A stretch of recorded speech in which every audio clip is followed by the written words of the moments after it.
नमस्कार दोस्तों, स्वागत है आपका हमारे YouTube चैनल पर।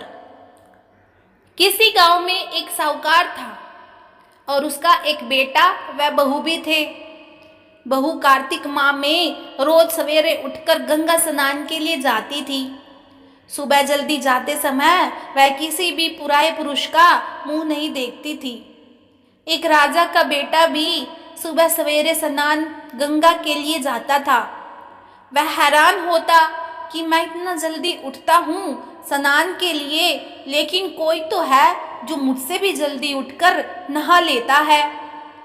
कार्तिक माह के 5 दिन बचे थे कि एक दिन साहूकार की बहू तो स्नान करके वापस जा रही थी और उस समय राजा का बेटा स्नान के लिए आ रहा था।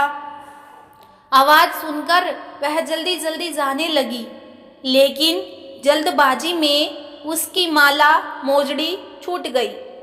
राजा के बेटे ने उसकी माला मोजड़ी उठा ली और सोचने लगा कि जिस स्त्री की यह माला मोजड़ी इतनी सुंदर है, वह स्त्री कितनी सुंदर होगी।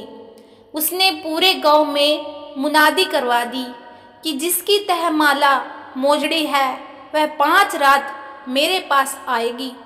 साहूकार के बेटे की बहू ने कहलवा दिया कि मैं 5 रात आऊंगी, लेकिन किसी को साख भरने बैठा देना।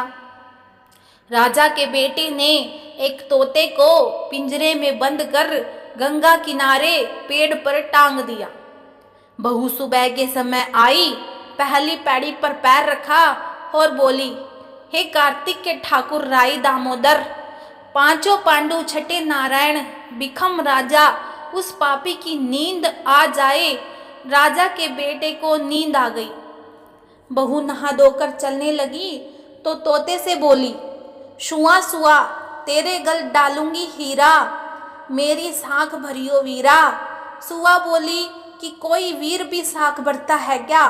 वह फिर बोली, सुआ सुआ सुबह तेरे पग धालूंगी नेवर, साख भरियो मेरे देवर। सुआ ने कहा, ठीक है भाभी, मैं तेरी साख रखूंगा। वह तो कहकर चली गई। राजा का बेटा हड़बड़ाकर उठा और सुआ से पूछा, सुआ सुआ वह आई थी, कैसी थी? सुआ बोला, आबा की सी बिजली, होली की सी झल, केला की सी कामिनी, गुलाब सा रंग।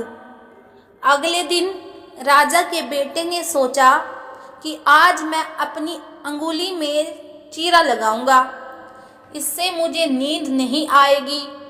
अगले दिन राजकुमार अंगुली चीर कर लेट गया।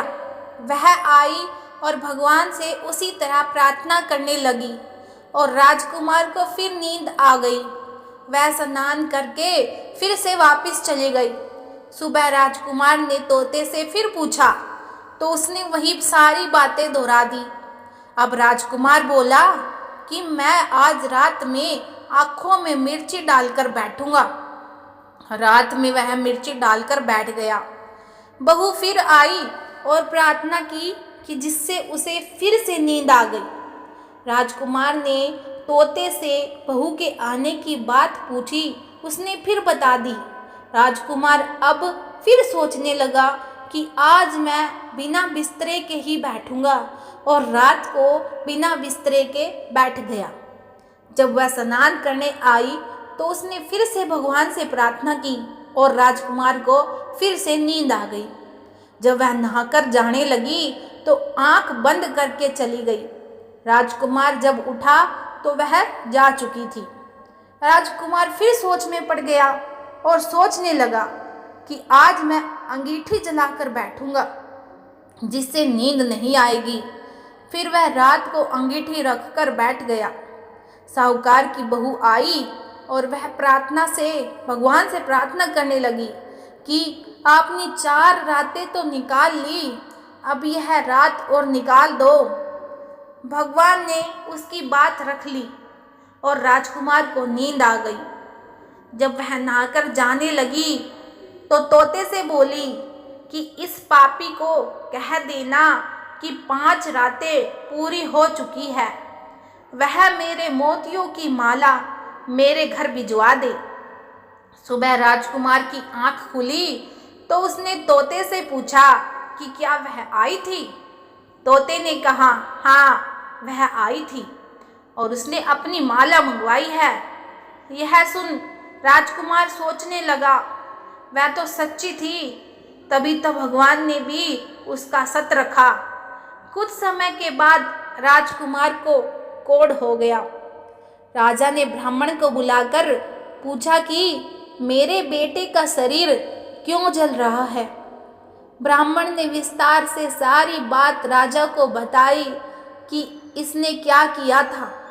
ब्राह्मण ने कहा कि इसने पतिव्रता स्त्री पर बुरी नज़र डाली, इसलिए यह इस रोग से पीड़ित हुआ है। राजा ने इसके ठीक होने का उपाय पूछा तो ब्राह्मण ने कहा कि यह उस साहूकार की बहू को धर्म की बहन बनाए और रोज उसके नहाए हुए जल से यह स्नान करे, तब यह ठीक हो सकता है।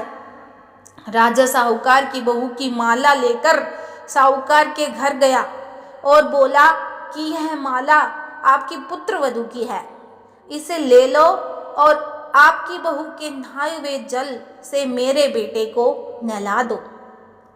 साहूकार बोला कि वह तो किसी पराये पुरुष का मुंह तक नहीं देखती, आप इसे इस नाली पर बिठा दीजिए, जब वह ऊपर नहाएगी तब नीचे इस नाली के पानी से आपका पुत्र नहा लेगा। राजकुमार ने ऐसा ही किया और कुछ समय बाद उसका शरीर चंदन सा हो गया। हे पंचमुखु भगवान, जैसे आपने साहूकार की पुत्रवधू का सत रखा, वैसे ही सभी का रखना। धन्यवाद दोस्तों। अगर आपको हमारी वीडियो अच्छी लगी प्लीज़ कमेंट में ज़रूर बता देना।